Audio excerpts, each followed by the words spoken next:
ಆತ್ಮೀಯ H16 news ಅರ್ಥಾತ್ ಹೇ ಸೀತಾರಾಮಗೆ ಸ್ವಾಗತ.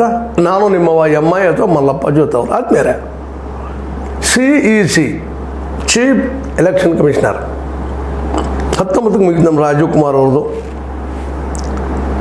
ಇನ್ನು ನಂತರ ಯಾರು ಅನ್ನೋದಕ್ಕಾಗಿ ಆಯ್ಕೆ ಸಮಿತಿ ಕೂಡಿತ್ತು. ಆಯ್ಕೆ ಸಮಿತಿ ನಿಮಗೆ ಗೊತ್ತದೆ, ಈಗಾಗಲೇ ಕಾನೂನು ಮಾಡಿದ ಪ್ರಕಾರ 2023 ಪ್ರಧಾನಿ, ವಿರೋಧ ಪಕ್ಷದ ನಾಯಕರು, ಇನ್ನೊಬ್ಬರು ಕ್ಯಾಬಿನೆಟ್ ಮಿನಿಸ್ಟರು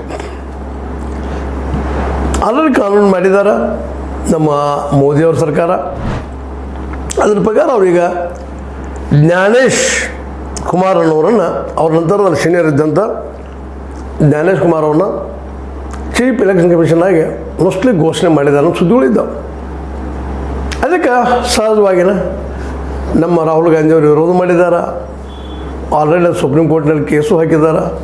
19 ತಾರೀಕಿಗೆ ಎನ್ಕ್ವೈರಿ ಅದ, ಅದು ಮುಗಿತಾನೆ ನಿಲ್ರಿ ಅಂತ ಹೇಳೋದ್ರೊಳಗೆ ಗೊತ್ತದ ಈಗ ನೀವು ಮೋದಿಜಿಯವ್ರು ಯಾವ ರೀತಿಯಾಗಿ ಕೆಲಸ ಮಾಡ್ತಾರೆ ಅಂತೇಳಿ ಅದನ್ನು ಚರ್ಚೆ ಮಾಡೋಕ್ಕಿಂತ ಮೊದಲು ಘೋಷಣೆ ಮಾಡಿಬಿಟ್ಬಿಡುವಂಥದ್ದು. ನಂತರದಲ್ಲಿ ಏನಾಗ್ತದೆ ಕಾನೂನು ಅಂತಿಮ ಮಾಡಿದ್ದೀವಿ, ಏನು ಮಾಡ್ತಾರೆ ವಿರೋಧ ಪಕ್ಷದವರು ಅನ್ನೋ ಹಂಗೆ ನಮ್ಮ ಮೋದಿಜಿಯವರು ಆಲ್ರೆಡಿ ಘೋಷಣೆ ಮಾಡಿದ್ದಾರೆ ಅಂತೇಳಿ ಸ್ಪಷ್ಟ ಆಗಿದೆ. ಬಟ್ ಇದ್ರ ಹೋರಾಟ ಮಾತ್ರ ನಮ್ಮ ರಾಹುಲ್ ಗಾಂಧಿಯವರು ಸ್ಟಾರ್ಟ್ ಮಾಡಿದ್ದಾರೆ.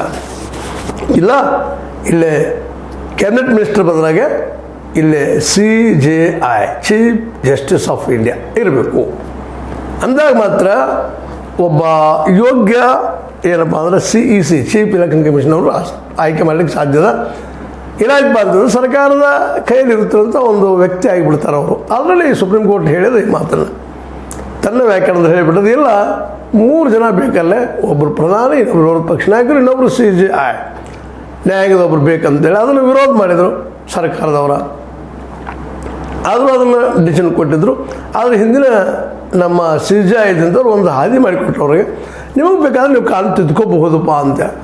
ಇಷ್ಟು ಸುಳ್ಳು ಸಿಕ್ಕ ತಕ್ಷಣ ನಮ್ಮ ಮೋದಿ ಸರ್ಕಾರ ಅದನ್ನು ಸದುಪಯೋಗ ಮಾಡಿಕೊಂಡ ತಮಗೆ ಬೇಕಾದಂಥ 2-1 ಯಾವ ಬೇಕಾದರೂ ವಿರೋಧ ಪಕ್ಷ ಇರಲಿ, ವಿರೋಧ ಮಾಡಲಿ, ಏನು ತಪ್ಪು, ವಿರೋಧ ಪಕ್ಷ ವಿರೋಧ ಮಾಡೋದು ಅಂತೇಳಿ ಏಕಪಕ್ಷೀಯ ನಿರ್ಧಾರವಾಗಿ ಮಾಡ್ಕೊಂಡ್ಬಿಟ್ರೆ ಅವರು. ಅದನ್ನು ನಿಜವಾಗಿಯೂ ಎಲೆಕ್ಷನ್ ಕಮಿಷನರ್ ಭಾಳ ಇಂಪಾರ್ಟೆಂಟ್ ಪೋಸ್ಟ್ ಇವತ್ತು. ಯಾಕೆಂದ್ರೆ ನಿಷ್ಪಕ್ಷಪಾತವಾಗಿ ಆ ಪೋಸ್ಟಲ್ಲಿದ್ದು ಕೆಲಸ ಮಾಡಬೇಕು. ಅದು ಸ್ವಾಯತ್ತ ಸಂಸ್ಥೆ. ಎಲೆಕ್ಷನ್ ಸಂದರ್ಭದಲ್ಲಂತೂ ಅವರ ಸಾರ್ವಭೌಮ ಈ ದೇಶದ್ದು, ಅವ್ರ ನಿರ್ಧಾರವೇ ಅಂತಿಮ. ಇದು ನಿಮಗೆ ಗೊತ್ತದ, ನಮಗೆ ಗೊತ್ತದ. ಪ್ರಜಾಪ್ರಭುತ್ವ ಉಳಿಬೇಕಾಗಿದ್ದು ಚೀಫ್ ಎಲೆಕ್ಷನ್ ಕಮಿಷನ್ ಭಾಳ ಭಾಳ ಭಾಳ ಭಾಳ ಇಂಪಾರ್ಟೆಂಟು. ಮುಖ್ಯ ಚುನಾವಣಾ ಆಯುಕ್ತರು. ಆದರೆ ಇವತ್ತು ಏನಾಗಿದೆಪ್ಪ ಅಂತಂದ್ರೆ ಅವರು ಸರ್ಕಾರ ಹೇಳಂಗೆ ನಡೆಯುವಂಥ ಪ್ರಸಂಗ ಬರ್ತದೆ. ಸ್ವತಃ ಸುಪ್ರೀಂ ಕೋರ್ಟಲ್ಲಿ ತನ್ನ ಅನಾಲಿಸಿಸಲ್ಲ ಈಗಲೇ ಸ್ಪಷ್ಟಪಡಿಸಿದ. ಯಾಕೆಂದರೆ ಯಾರು ಆಯ್ಕೆ ಮಾಡ್ತಾರೆ ಅವ್ರನ್ನ, ಯಾರು ನೇಮಿಸ್ತಾರೆ ಅವ್ರನ್ನ, ಮೊದಲಿದ್ದು ರೆಕಮೆಂಡೇಷನ್ ಮಾಡಿ ಈ ಕ್ಯಾಬಿನೆಟ್, ಪ್ರಧಾನಿ ನೇತೃತ್ವದಲ್ಲಿ ಕ್ಯಾಬಿನೆಟ್ ರೆಕಮೆಂಡೇಷನ್ ಮಾಡಿ ಒಂದು 2-3 ಹೆಸರುಗಳನ್ನು ರಾಷ್ಟ್ರಪತಿಯವ್ರಿಗೆ ಕಳಿಸೋದಿತ್ತು. ರಾಷ್ಟ್ರಪತಿಯವರು ಒಬ್ಬರನ್ನ ಚೂಸ್ ಮಾಡಿ ಹುಡುಕೆ ಇರ್ತಾಯಿದ್ರು. ಆದರೆ ಇವತ್ತು ಹಂಗಿಲ್ಲ. ಈಗೇನು ಪ್ರಧಾನಿಯವರು ಮತ್ತು ಇವರು ಕ್ಯಾಬಿನೆಟ್ ಮಿನಿಸ್ಟರ್ ಚಾಯ್ಸ್ ಮಾಡ್ತಾರೆ, ಫೈನಲ್.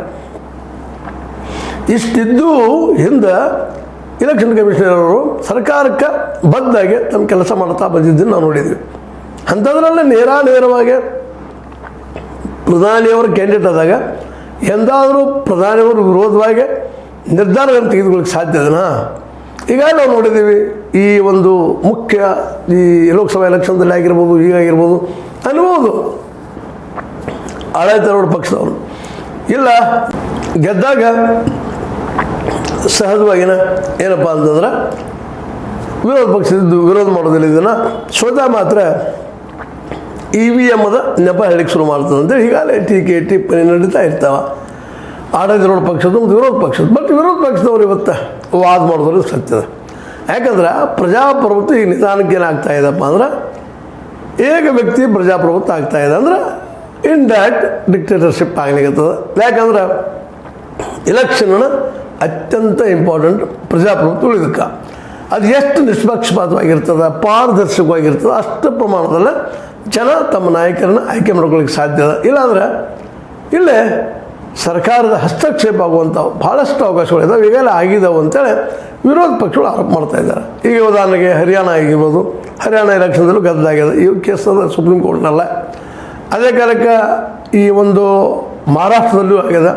ಯಾಕಂದರೆ ಲೋಕಸಭೆ ಮತ್ತು ಅದೇ ಕಾಲಕ್ಕೆ ಈ ಮಹಾರಾಷ್ಟ್ರದ ಚುನಾವಣೆ ಮಧ್ಯದಲ್ಲೇ ಇಷ್ಟೇ ಸಮಯದಲ್ಲಿ 75 ಲಕ್ಷ ವೋಟ್ಗಳು ಹೆಚ್ಚಾಗಿದ್ದನ್ನು ಇಲ್ಲಿ ಉಲ್ಲೇಖ ಮಾಡ್ತಾ ಇದ್ದಾರೆ. ಇದಕ್ಕೆ ಕಾರಣ ಯಾರು ಅಂದರೆ ಇದು ಎಲೆಕ್ಷನ್ ಕಮಿಷನ್ ಅಂತ. ಇದು ಎಲ್ಲಿಂದ ಬಂದು, ಹೆಂಗೆ ಬಂದು, ಯಾಕೆ ಬಂದು, ಮತ್ತು ಅವತ್ತು ದಿನ ಡಿಜಿಟಲ್ ಮೀಡಿಯಾದ ದಿನ ಅಂಕಿ ಸಂಖ್ಯೆಗಳು ಎಷ್ಟು ವೋಟ್ ಅದು ಏನದು 17C ಪ್ರಕಾರ, ಫಾರ್ಮ್ ನಂಬರ್ 17C ಪ್ರಕಾರ ಎಷ್ಟು ಮತ ಹಾಕಿದ್ದಾರೆ ಅನ್ನೋದು ಅದು ಲಾಸ್ಟ್ ಉಳಿದಿಲ್ಲ ಅಲ್ಲೇ, ದಿನಕ್ಕೆ ಚೇಂಜ್ ಆಗ್ತಾ ಹೋಗಿದೆ. ಹೀಗಾಗಿ ಕೆಲವೊಂದು ಕಡೆ 1 ಲಕ್ಷ 2 ಲಕ್ಷ 3 ಲಕ್ಷ ಡಿಫ್ರೆನ್ಸ್ ಆಗಿದ್ದು ನೋಡ್ತಾ ಇದ್ದೀವಿ. ಹೀಗಾಗಿ ಇವತ್ತೇನಾಗಿದೆಪ್ಪ ಅಂದ್ರೆ ಎಲೆಕ್ಷನ್ ಕಮಿಷನ್ ಇದ್ದಿದ್ದು ಪೂರ್ಣ ಪ್ರಮಾಣದಲ್ಲಿ ಸರ್ಕಾರದ ಕೈಗೊಂಬೆ, ಪಪೆಟ್ ಆಫ್ ದ ಗೌರ್ಮೆಂಟ್ ಅಂತೇಳಿ ವಿರೋಧ ಪಕ್ಷಗಳು ಆರೋಪ ಮಾಡ್ತಾ ಇದ್ದಾವೆ. ಅದಕ್ಕೆ ಸುಪ್ರೀಂ ಕೋರ್ಟಲ್ಲಿ ಚಾಲೆಂಜು ಮಾಡಿದ್ದಾರೆ. ಈಗ ಅದಕ್ಕೆ 19 ತಾರೀಕು ಅಂತ ಹಿಡೀರಿ ಅನ್ನೋದ್ರೊಳಗಾಗಿನ ಮೋದಿ ಮತ್ತು ಶಾರ್ ಅವರು ಇಬ್ಬರು ಕುಡ್ಕೊಂಡು ತಮಗೆ ಬೇಕಾದಂಥ ಅಥವಾ ಕಾನೂನು ಏನು 2023 ಮಾಡಿದಾರ ಅದರ ಪ್ರಕಾರ ಈಗಾಗಲೇ ತಮ್ಮ ಎಲೆಕ್ಷನ್ ಕಮಿಷನರ್ನ ಚೀಫ್ ಎಲೆಕ್ಷನ್ ಕಮಿಷನ್ ಆಯ್ಕೆ ಮಾಡಿದರು ಅಂಥೇಳಿ ಈಗಾಗಲೇ ಸುದ್ದಿಗಳಿದ್ದಾವೆ, ಮಾಡಿದ್ದಾರೆ ಅಂತೇಳಿ ಜ್ಞಾನೇಶ್ ಕುಮಾರ್ ಅನ್ನುವಂಥವ್ರನ್ನ ಈ ನಮ್ಮ ರಾಜೀವ್ ಕುಮಾರ್ ನಂತರ ರಾಜೀವ್ ಕುಮಾರ್ ಅವ್ರಿಗೆ ಓಪನ್ ಆಗಿ ಕೆಲವೊಂದಿಷ್ಟು ಅವ್ರಿಗೆ ಉತ್ತರ ಕೊಡ್ಲಿಕ್ಕೆ ಆಗ್ತಾಯಿಲ್ಲ. ಮತ್ತು ಅವರು ಇಂಡೈರೆಕ್ಟ್ ಒಪ್ಕೊಳ್ತಾ ಇದ್ದಾರೆ, ಹೌದು ಪರ ಮೇಲೆ ಪ್ರಭಾವ ಅದ ಇಲ್ಲಂತಲ್ಲ ಅನ್ನುವಂಗೆ. ಇಂಥ ಪ್ರಸಂಗದಲ್ಲೇ ಇವತ್ತು ಸುಪ್ರೀಂ ಕೋರ್ಟ್ ಇದ್ದಿದ್ದು ಯಾವ ರೀತಿಯಾಗಿ ನಿರ್ಧಾರ ತೆಗೆದುಕೊಳ್ತದೆ, ಯಾಕಂದ್ರೆ 19 ಬಂತು, ನಾನೇನು ಚರ್ಚೆ ಆಗ್ತದೆ ಅಲ್ಲಿ ತನಕ ನಿಲ್ರಿ ಡಿಸಿಷನ್ ಬರ್ತದೆ ನೋಡೋಣ ಅನ್ನೋದ್ರೊಳಗೆ ಈ ಸಲದ ಚೀಫ್ ಎಲೆಕ್ಷನ್ ಕಮಿಷನ್ ಆಯ್ಕೆ ಮಾಡಿದರೆ ಇನ್ನು ಕಮಿಷನರು ಸಹಿತ ಅವ್ರು ಆಯ್ಕೆ ಮಾಡ್ಕೊಳ್ತಾರೆ. ಯಾಕಂದ್ರೆ ಮೇನ್ ಪವರ್ ಇರುವುದನ್ನು ಈ ಪ್ರಧಾನಿ, ವಿರೋಧ ಪಕ್ಷ ನಾಯಕ ಮತ್ತು ಅದ್ರ ಜೊತೆ ನಮ್ಮ ಇವರು ಕ್ಯಾಬಿನೆಟ್ ಮಿನಿಸ್ಟರ್ಸ್ ಇವ್ರು ಕೊಡ್ಕೊಂಡು ಮಾಡುವಂಥದ್ದು, ಮತ್ತು ಅವ್ರು ಇಬ್ಬರು ಇದ್ದಾರೆ, 2 ಮನೇಲಿ ಅದನ್ನು ಮಾಡ್ಕೊಂಡು ಹೋಗ್ತಾ ಇದ್ದಾರೆ. ಹೀಗಾಗಿ ಮುಂಬರುವ ದಿನಗಳಲ್ಲಿ ನಿಶ್ಚಿತವಾಗಿ ಈ ದೇಶದ ಪ್ರಜಾಪ್ರಭುತ್ವ ಒಬ್ಬ ವ್ಯಕ್ತಿ ಕೈಯಲ್ಲಿ ಜಾರುವಂಥ ಎಲ್ಲ ಸಾಧ್ಯಗಳು ಕಂಡು ಬರ್ತಾ ಇದ್ದಾವೆ.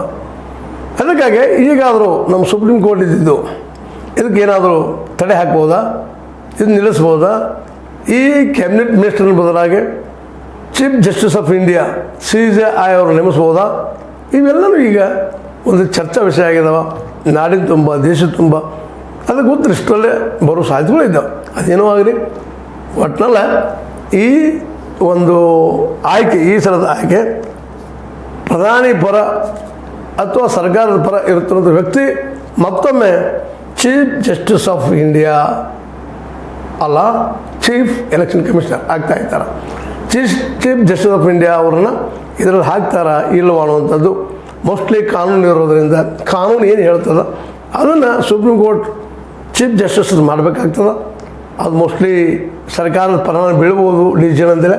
ಆದರೂ ನಮ್ಮ CJI ಸಂಜೀವ್ ಖನ್ನಾ ಅವರು ಏನಾದರೂ ಡಿಫ್ರೆಂಟ್ ಆದಂತಹ, ಯಾಕಂದರೆ ಇಲ್ಲೇ ನಿಷ್ಪಕ್ಷಪಾತವಾದ ಅನ್ನೋಂಥ ಮಾತದ, ಯಾವುದೇ ಪಕ್ಷಕ್ಕೆ ಸಮೀಪ ಸಂಬಂಧ ಇಲ್ಲಂಥ ವ್ಯಕ್ತಿಯಲ್ಲಿ ಇರಬೇಕು ಅಂದರೆ ಆ ನೆಲೆಯಲ್ಲಿ ಏನಾದರೂ ಪಾರದರ್ಶಕವಾಗಿರಬೇಕು ಅನ್ನೋ ದೃಷ್ಟಿ ಇಟ್ಕೊಂಡು ಆ ನೆಲೆಯಲ್ಲಿ ಏನಾದರೂ ಒಂದಿಷ್ಟು ಡಿಫ್ರೆಂಟ್ ಅಂತ ನಿರ್ಧಾರ ಕೊಡ್ಬೋದಾ, ನಿರ್ಣಯ ಕೊಡ್ಬೋದಾ, ತೀರ್ಪು ಕೊಡ್ಬೋದಾ ನೋಡೋಣ ಅದು ಏನಾಗ್ತದೆ.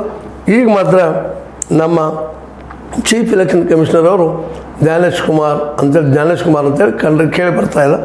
ನೋಡೋಣ ಅದು ಏನಾಗ್ತದೆ, ಬದಲಾಗ್ತದೆ, ಮುಂದುವರಿತದೋ, ಮೋಸ್ಟ್ಲಿ ಮುಂದುವರಿತದೆ ಅಂತ ಹೇಳ್ತಾ ಆದಷ್ಟು ಎಲೆಕ್ಷನ್ ಕಮಿಷನ್ನ ಸ್ವತಂತ್ರವಾಗಿ ಸ್ವಾಯತ್ತವಾಗಿದ್ದರೆ ಭಾಳ ಒಳ್ಳೆಯದು ಅಂತೇಳಿ ನಮ್ಮ ಮನಸ್ಸಿನ ಮಾಧ್ಯಮ ಜೊತೆಗೆ ಹಂಚ್ಕೊಂಡಿದ್ದೀವಿ. ಲೈಕ್ ಮಾಡಿ, ಶೇರ್ ಮಾಡಿ, ಕಾಮೆಂಟ್ ಮಾಡಿರಿ, ಜೊತೆಗೆ ಸಬ್ಸ್ಕ್ರೈಬ್ ನಿಲ್ಲಿಸ್ಕೋಬೇಡ್ರಿ. S60 ನ್ಯೂಸ್ ಅರ್ಧ ದೇಶ ಸತ್ಯದ ಕೈಗೊಂಡು ವಂದನೆಗಳು.